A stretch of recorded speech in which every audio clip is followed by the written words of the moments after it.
casa.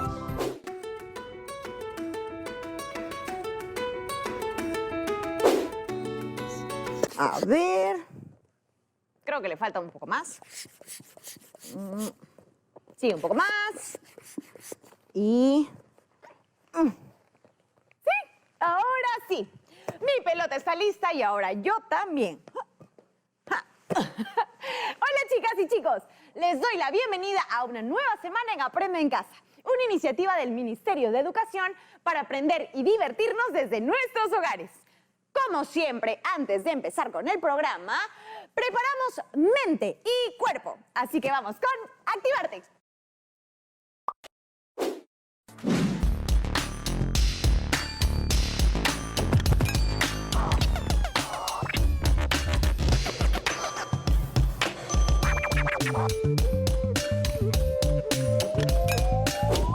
Yo soy Cefas y hoy vamos a mover cosas desde lo que sentimos. Seguramente en estos tiempos has vivido un carrusel de emociones y has pasado de estar muy feliz a estar muy desanimado, a tener mucha energía a tener poca energía.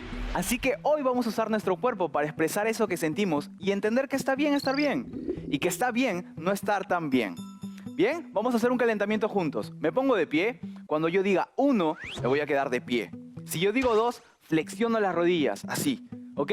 Y si digo 3, vamos a cuclillas. Listo, tenemos esos 3 niveles. Ahora yo voy a decir el número y vamos a hacerlo juntos.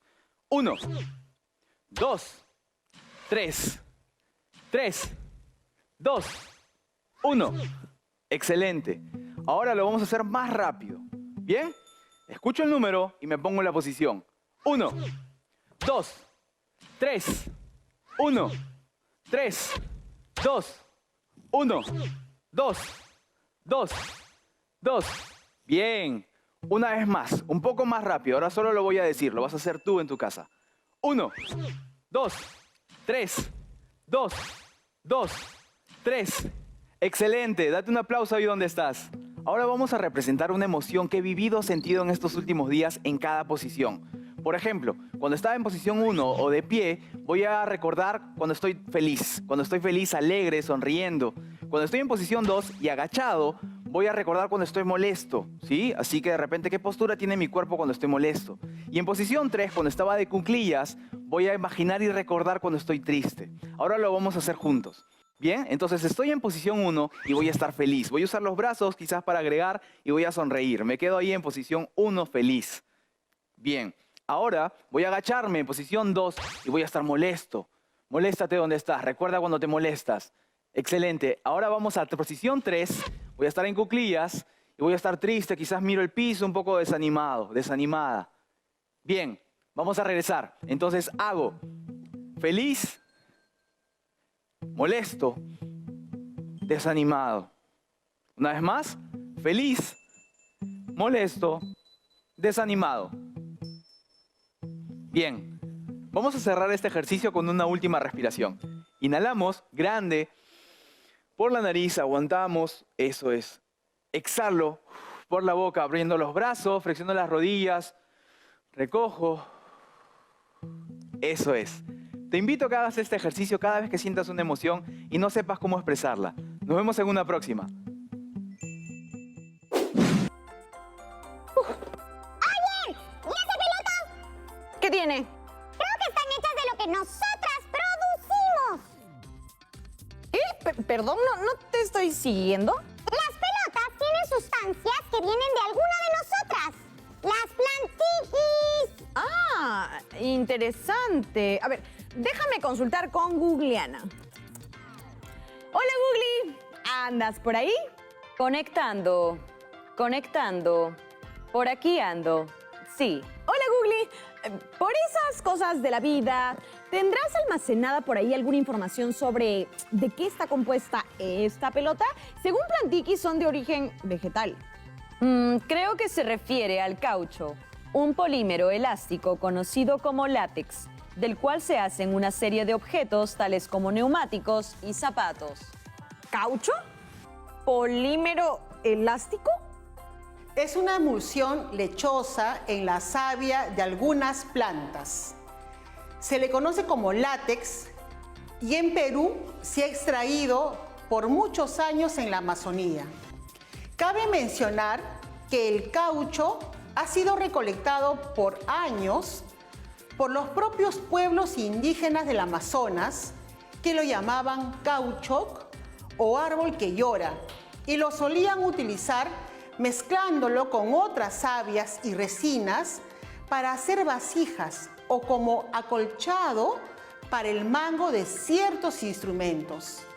Sin embargo, hubo una época en la que su extracción fue masiva en nuestro país y por eso se le llamó el auge del caucho. A ver, voy a buscar. Auge del caucho. Bueno, aquí dice que una empresa peruano-británica hizo una gran fortuna utilizando a los pueblos originarios amazónicos para extraer caucho.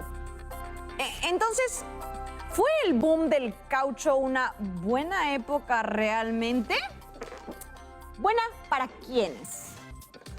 Todo hecho histórico se puede reconstruir desde distintas miradas o perspectivas. Investiguemos. Leí por ahí que aunque esta es reconocida como una época de bonanza económica, no fue un buen periodo que digamos para los derechos de los pueblos originarios o indígenas. ¿Me podría contar más sobre cómo fue esta época? El boom del caucho abarcó un periodo de la historia del Perú entre 1895 y 1919, denominado por el historiador Jorge Basadre como la República Aristocrática. Y durante esa época, ¿cómo era la situación política?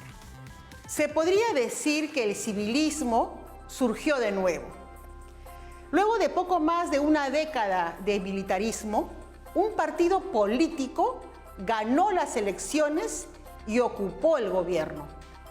Los líderes civilistas pertenecían principalmente a las élites costeñas. ¿Y económicamente cómo funcionaba el país por ese entonces? En esa época se apostaba mucho por la economía basada en exportación de materias primas. No solo los minerales, sino también en el azúcar, el caucho y el algodón. Además, empezaba a haber en el país más inversión de capitales extranjeros en minas, banca, seguros e industrias. Entonces, a esos países extranjeros les iba relativamente bien. Según el historiador Carlos Contreras, la República Aristocrática pertenece al horizonte histórico de la Belle Époque europea. Por ese entonces, las grandes potencias mundiales se centraron en expandir su territorio para obtener nuevos mercados y materias primas. Además, la economía de diversos países creció, impulsada por los efectos de la revolución industrial. Se inventó el automóvil y con eso los neumáticos, que como sabes, están hechos de caucho. ¿Y eso significaba más empleo para nuestros compatriotas? Sí, pero no en condiciones justas. Había mucha explotación en la extracción del caucho y en otros sectores de la economía. Por ejemplo, en la ciudad de Lima hubo explotación, mala alimentación e insalubridad en los trabajadores. Ello generó el surgimiento del movimiento obrero. Las asociaciones de trabajadores fueron protagonistas de distintas protestas a favor de mejores condiciones laborales. Pero la población indígena u originaria no era parte de ese movimiento, ¿cierto? La industria se desarrolló de manera violenta y cruel con los pueblos originarios, quienes ni siquiera tenían por ley derechos laborales por los cuales reclamar. ¿Y a quiénes afectó más este boom? La mayor cantidad de caucho se encontraba en la región del Putumayo, al norte del Amazonas. Así que ahí ocurrió la mayoría de los abusos. Te comparto un testimonio. Se trabajaba de las 5 de la mañana a las 7 de la noche. A los que paraban los azotaban, les pegaban. Duraban 4 meses sacando caucho o xiringa y 1 mes en su maloca o maloquita haciendo las provisiones necesarias para volver a las caucheras. Usaban siempre lacitos y nudos para contar los días. Eran muchísimas horas de trabajo y maltrato físico. ¿Está documentado quiénes son los responsables de estos abusos? En este tiempo surgieron los varones del caucho, aquellos empresarios que se enriquecieron con las ganancias de este recurso. Algunos de ellos fueron Carlos Fiscarraldo, Julio Arana y los inmigrantes Can y Víctor Israel.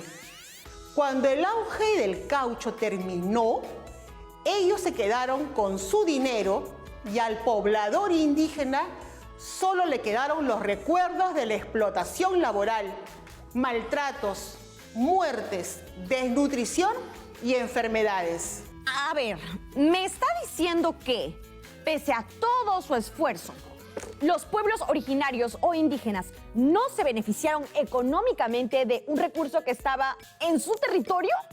Así es. En aquella época funcionaba el sistema del endeude. El antropólogo Alberto Chirif lo explica claramente en este extracto que te voy a compartir. El sistema de trabajo se basaba en la entrega de productos industriales a los indígenas, que ellos debían pagar con gomas. La relación de intercambio era asimétrica, pues los precios de los productos entregados a los indígenas estaban sobrevaluados, mientras que el valor de aquellos con los cuales estos los pagaban estaban subvaluados. Así, las deudas se fueron haciendo impagables. Los indígenas, que mostraban su disconformidad con el sistema, comenzaron a ser castigados, y los que osaron rebelarse fueron bárbaramente asesinados. La situación llegó a convertirse en un verdadero régimen de terror, con castigos físicos, como el uso del cepo, flagelaciones y mutilaciones, que causaron miles de muertes. Entiendo. Supongo que estos abusos están ampliamente documentados. ¿Cuáles fueron las repercusiones del llamado auge del caucho en nuestro país?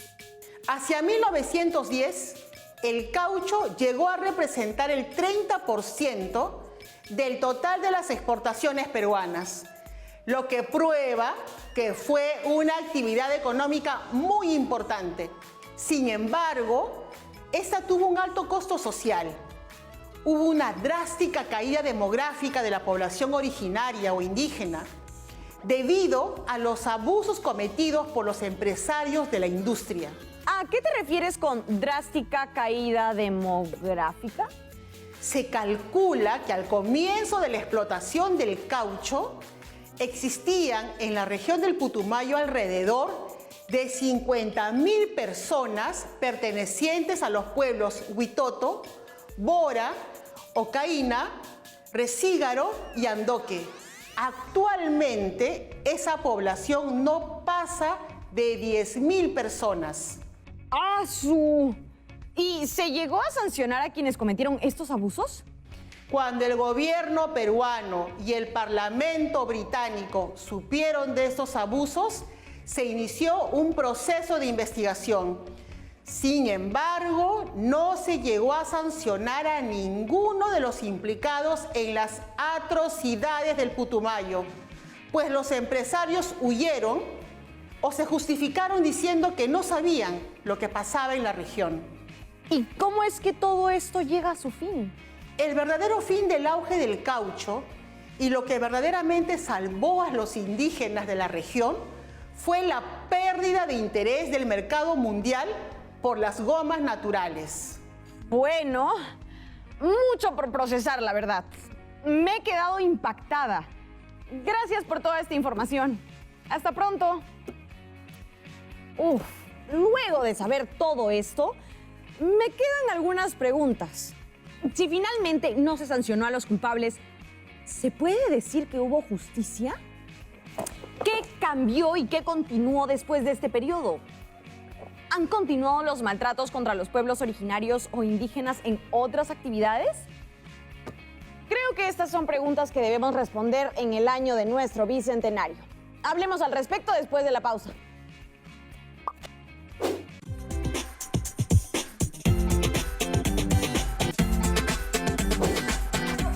En la primera parte del programa hemos conversado acerca de cómo una actividad avanzó y generó gran crecimiento económico para el país a partir del maltrato de una población. Esto me hace pensar que detrás de todo el auge económico siempre hay preguntas que hacernos sobre a quiénes beneficia dicho auge y cómo podemos hacer para que nadie quede excluido de los beneficios que generan ciertas actividades económicas. Para conversar sobre esto tengo a un invitado muy genial. Él es Rember Yaguarcán. Rember es artista visual y escritor indígena de origen huitoto. Empezó a pintar a los 8 años, siguiendo el ejemplo de su padre, también artista. Es muy conocido y su arte ha viajado por el mundo. Ha tenido exposiciones en Ecuador, Argentina, Colombia y hasta en China. Actualmente, Rember vive en su natal Loreto y Lima. Hola, bienvenido Rember. Gracias por sumarte a Aprendo en Casa. En tu trabajo artístico hablas mucho sobre la realidad amazónica. Muchas de estas historias las conoces a través de tu abuela, tengo entendido. Mi pintura, mi trabajo visual, mis obras tratan sobre mitos e historias, leyendas que yo recibí de mis ancestros. En el mundo indígena, en el mundo huitoto, es importante el conocimiento que tienen los ancestros, los abuelos. ¿Podrías contarnos un poco acerca del pueblo huitoto? Soy de la nación huitota, del clan de la Garza Blanca. Los huitotos estamos en el río Igaraparaná, afluente del río Putumayo y frontera de Perú y Colombia. También estamos en la cuenca del río Ampillacu, afluente del río Amazonas.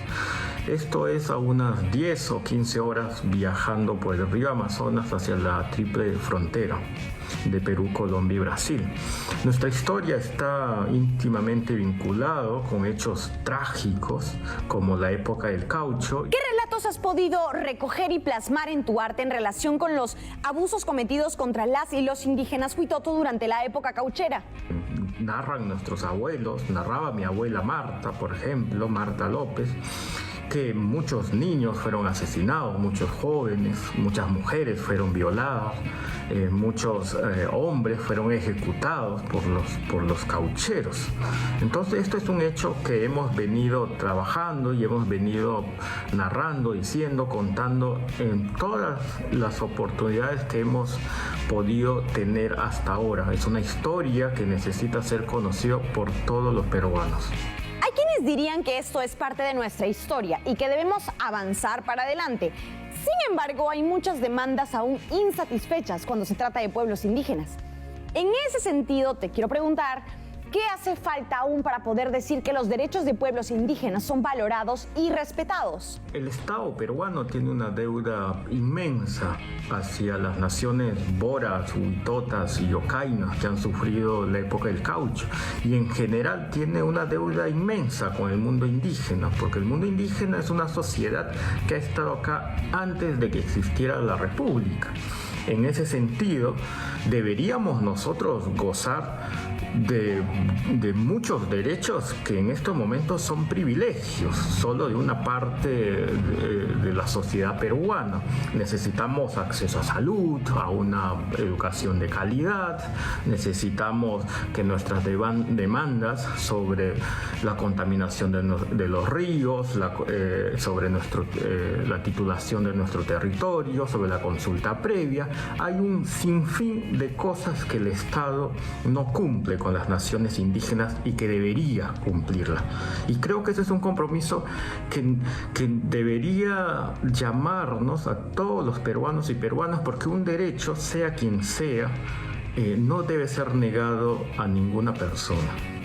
¿Por qué consideras que es importante que aprendamos de nuestra historia y de qué forma podemos ayudar a mantener visible la agenda de los pueblos indígenas u originarios? Una forma, creo yo, de poder mantener vigente la agenda indígena, mantener vigente la historia de los indígenas y que sus reclamos sean reconocidos, es volver a contar, volver a decir, que no se pierda en la historia y que esté en la memoria hechos tan trágicos como el caucho. Muchas gracias, Renber. Un capo. Personas como él nos demuestran que desde donde nos encontremos y desde nuestros talentos podemos hacer mucho para mejorar la situación de los pueblos indígenas u originarios. Recordemos que, aunque ha habido avances en el reconocimiento de ciertos derechos, los abusos del pasado tienen efectos hasta el presente y es labor de todas y todos hacer de este un país más igualitario. Debemos actuar desde donde podamos para visibilizar estas desigualdades y disminuir las brechas sociales. Por último, pero no menos importante, me parece clave escuchar a las y los adolescentes de pueblos indígenas. ¿Qué opinan sobre la agenda pendiente para garantizar sus derechos? ¿Cómo aportan ustedes en la defensa de su cultura y bienestar? Seguro tienen mucho que decir. Ashinankapalli, Konanheiri, Ajapse, Yamchachirori y Yonapipalli. Ashaninkapalli, Kaminakiro y Yokaitori, Oishaiki Shiri. Abakano unanki nuashi unanyamaba. Haskatash hatikupi shinamakantana itan binkurikiabu. Hativi no ashemuranjon nuasanamurus iti hak. ¡Qué increíble escuchar que las y los adolescentes la tienen clarísima! Ah, y tengo un último dato. Si quieren saber más sobre los pueblos indígenas de nuestro país, no dejen de visitar la base de datos de pueblos indígenas u originarios del Ministerio de Cultura. Gracias al episodio de hoy he aprendido muchas cosas. Por ejemplo, que el auge del caucho tuvo un lado negativo. Significó la vulneración de los derechos de los pueblos indígenas. Esto significa que lo que para algunos es auge puede ser muy doloroso para otras personas. En segundo lugar, he aprendido que las voces de nuestras hermanas y hermanos indígenas deben ser escuchadas y que es necesario que reconozcamos los errores cometidos a lo largo de nuestra historia para construir un presente verdaderamente igualitario, con oportunidades para todas y todos, reconociendo siempre que la diversidad es valiosa y que todas y todos merecemos respeto. Solo si nos hacemos cargo de nuestro pasado y de sus efectos en el presente, seremos un país orgulloso de ser multiétnico, pluricultural y multilingüe. ¿Y ustedes qué dicen? ¿Lo podemos lograr? ¿Qué compromisos podemos asumir entre todas y todos para alcanzar esta meta? Aprovechen que mañana es feriado para que refuercen lo aprendido.